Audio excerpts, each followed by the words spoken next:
पुढची बातमी. गोपाळगडावर पर्यटकांनी आंबे उचलले, त्यामुळे वाद निर्माण झाला. पर्यटकांना डांबून ठेवण्याचा प्रयत्न झाल्याचा आरोप करण्यात आलाय. गोपाळगडाच्या मालकी दाव्यावरून हा वाद झाला. दुर्गप्रेमी संघटनांनी यावरून आक्रमक भूमिका घेतली आहे. किल्ला कसा सरकारी प्रायव्हेट मध्ये आला याची माहिती तुम्हाला पुरातत्व विभाग रत्नागिरी किंवा पुरातत्व विभाग महाराष्ट्र सरकार मुंबई कोर्टला आहे. तुम्ही तिथे जाऊन आरटीआय टाका. आरटीआय मध्ये तुम्हाला माहिती मिळून जाईल. कोर्ट म्हणजे तुम्हाला नाही माहिती कसं आमचं आहे, तुम्हाला माहिती पाहिजे ना. मला नाही, माझं नॉलेज कसं वाढेल? मग तुम्हाला तेच नॉलेज ते वाढवण्यासाठी बाहेर लावा तर माझं नॉलेज वाढेल. कशाला लावायची? आमची प्रॉपर्टी आहे, आम्हाला माहिती आहे. पण आम्हाला नाही माहित ना. मग तुम्हाला आम्हाला वाटलं सरकारी आम्ही घेतलं. नाही सरकारी आहे म्हणून आधी कसं आहे की तुम्ही आता माझं घर आहे तर मी घरावर लावेन ना. सागर पवारचं घर इथे लावलंय. इम्तियाज टायगर काय मनी यार कोणाचं आहे ते आम्हाला गरज वाटली नाही ना. तुमचं प्रायव्हेट आहे तर बाहेर लावायला पाहिजे की ही प्रॉपर्टी या कारणावर याच्या अंडर आहे. लोक आतमध्ये नाही आता येणार. तुमच्या घरावर तुमच्या घराचं नाव लिहिलेलं आहे. लिहिलेलं आहे. तुमच्या गावात 100 घरांच्या लाल सगळ्या याच्यावर लिहिलंय. बघा कुठे आमच्या गावात. मी बघितलं आता तिथूनच आला. तुम्ही चेक करा ना. मी गावातच राहतोय. त्याच्यामुळे आम्हाला नेसेसरी वाटली नाही की इथे नाव लावावं.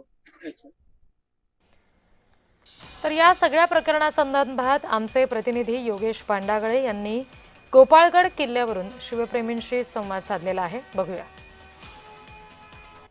राज्य संरक्षित स्मारक म्हणून घोषित असलेल्या गोपाळगड किल्ल्यावर पर्यटकांनी 2 आंबे उचलले म्हणून त्यांच्याशी हुज्जत घातली गेली. तथाकथित जो मालक आहे त्याने येथे त्या पर्यटकांना डांबून ठेवण्याचा प्रकार घडला आणि ती जी चित्रफित आहे ती सध्या सोशल मीडियावर मोठ्या प्रमाणात व्हायरल होते. आपल्यासोबत शिवतेज फाउंडेशनचे ॲडव्होकेट संकेत साळवी आहेत, त्याचबरोबर शिवप्रेमी आहेत. या संपूर्ण प्रकरणासंदर्भात आपण त्यांच्याशी संवाद साधणार आहोत. नमस्कार, स्वागत आहे तुमचं. काय सांगाल, नेमका काय प्रकार घडला?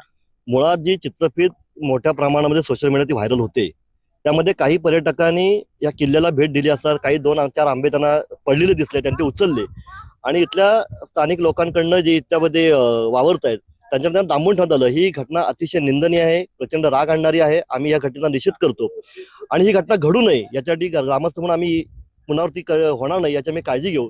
परंतु या निमित्ताने माझं सांगणं आहे की या चित्रफितीमध्ये काही वाक्य अशी आलेली आहेत की ही प्रॉपर्टी माझ्या खाजगी मालकीची आहे, हा गड माझा आहे, माझ्याकडे कागद आहेत. तर अशी कुठलीही वस्तुस्थिती नाहीये. पूर्वीच्या काळात गेला 14 वर्ष इथले ग्रामस्थ, अंजनेरचे ग्रामस्थ, शिवप्रेमी आम्ही सातत्याने लढा देतोय आणि लढ्याचं खूप मोठं यश आम्हाला मिळालं की 2016 मध्ये हा गड गोपाळगड किल्ला हा राज्य संरक्षित स्मारक म्हणून घोषित करण्यात आलेला आहे. त्यानंतर जो व्यक्ती इथं स्वतःला मालक म्हणून म्हणतो त्यांनी उच्च न्यायालयामध्ये याचिका दाखल केली.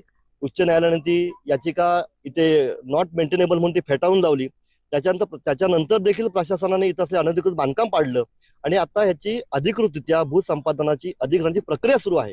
आणि या सगळ्या गोष्टींची जाणीव या व्यक्तीला असताना सुद्धा असं म्हणणं की हा गोपाळगड किल्ला आमच्या मालकीचा आहे, प्रॉपर्टी माझ्या मालकीची आहे, हे पूर्णतः चुकीचं आहे.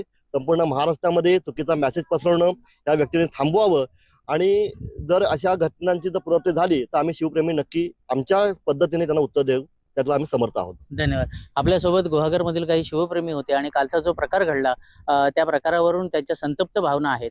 योगेश पांडागळे, जय महाराष्ट्र, रत्नागिरी.